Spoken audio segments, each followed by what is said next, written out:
going on, guys? It's your boy Joel TFD here. Welcome back at it again with a brand new review for you guys today. Today I'm doing the X-Men Dark Phoenix review, and yeah, let's head straight into this review because I kind of have a couple of things to say. Before I head straight into it though, make sure you hit the like button and also subscribe to the channel if you're new. I'm trying to get to 750 before the end of the year. It will really mean a lot if you guys can help me reach that goal, but we're also very close to hitting 600, so if you want to help me reach that goal instead, that would also really mean a lot. Anywho, let's head straight into the X-Men Dark Phoenix review. Alright, so honestly, I'm like 50-50 with this movie, honestly. And like I kind of understand what people were saying about this movie. Like Jean should already know that she had the Phoenix in some type of way, but like I want to give that excuse that it could, like, someone could most likely debunk this, but I want to like give that excuse that like she basically like got her powers enhanced in some type of way with that little fiery thing in the sky,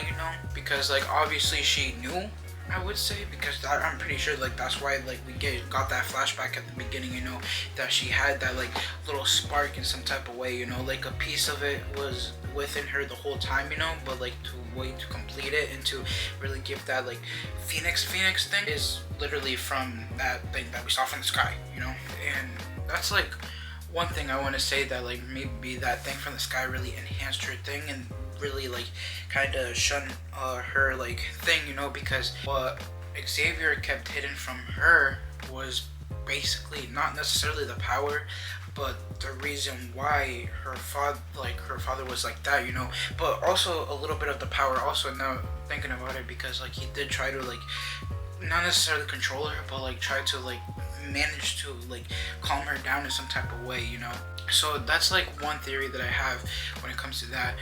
My second one is, damn, I had a second one, I just can't remember the top of my head right now. This wasn't the theory that I was thinking about, but this other one that I was thinking about also, which easily could be debunked, was that this was supposed to take place before Apocalypse, but it doesn't make sense, honestly, because obviously she, like, it just doesn't make sense, Damn, there was another, like, theory that I had also, but like, I don't know, man, but the first theory that I mentioned, honestly, was something that I actually was thinking about, because it actually made a little bit of sense, like it enhanced her in some type of way, and like she basically was like starting to like find more clues about like it from the past. Like I feel like she knew, but I don't know, a lot of, like, again, it could be debunked, I guess, in some type of way. Like I want you guys to really comment below, honestly. But I would say though, like the action was alright, I actually really like the action, honestly. It's not my favorite. I think Apocalypse still is my top 3 100%.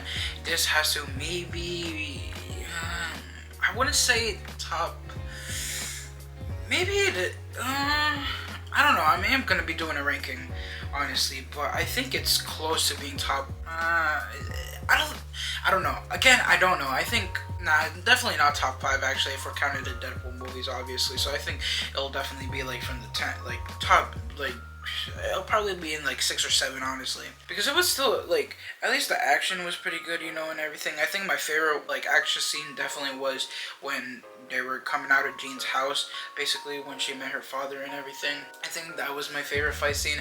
The ending was also pretty cool too, but I just kind of felt like it was like kind of the basic thing, like, oh, you know what, I don't want them to get hurt, so I'm gonna sacrifice myself in some type of way, and it just felt kind of like, I know it's kind of like a generic move for like superhero movies, like I'm gonna sacrifice myself for everyone, but like it didn't bring anything unique to it, I feel like with every other movie, it's unique and everything, and this one just kind of felt like it didn't have like that emotion in a sense, if that makes sense, so it didn't really feel as unique. Another thing too, actually, if we're talking chronologically, if this is supposed to come after Apocalypse, then like I don't get why, I just don't understand about the whole, there's a character that was missing, it was Moira, I'm pretty sure that's her name, and like she wasn't even in it, I think that's another thing too that I kind of disliked about this movie, honestly, is that maybe it's because like obviously I've watched the show before this, honestly, and I just didn't really like how like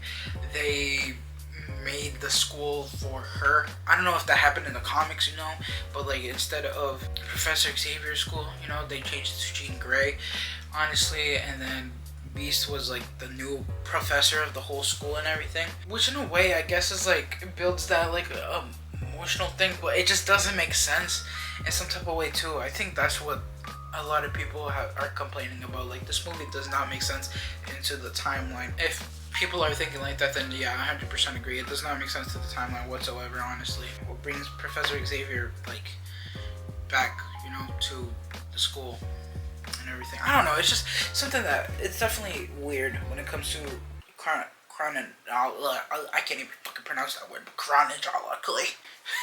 Can't even pronounce shit. But yeah, that's what I kind of thought about the movie, honestly. Again, I don't think it's that bad when it comes to the action, you know.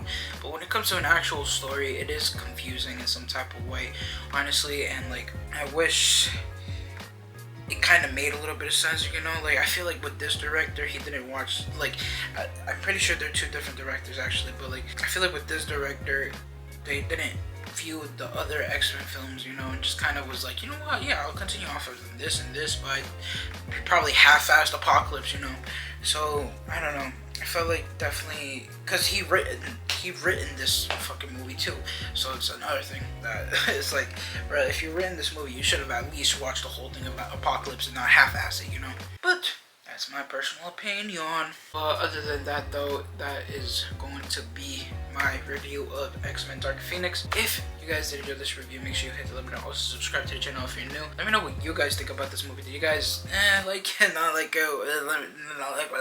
just comment down below what you guys thought about it. I would love to start a conversation with you guys. Anywho, peace out, my guys. To enjoy your day and make everything else today. Everyone stay positive, be positive. You guys already know to have a positive mindset.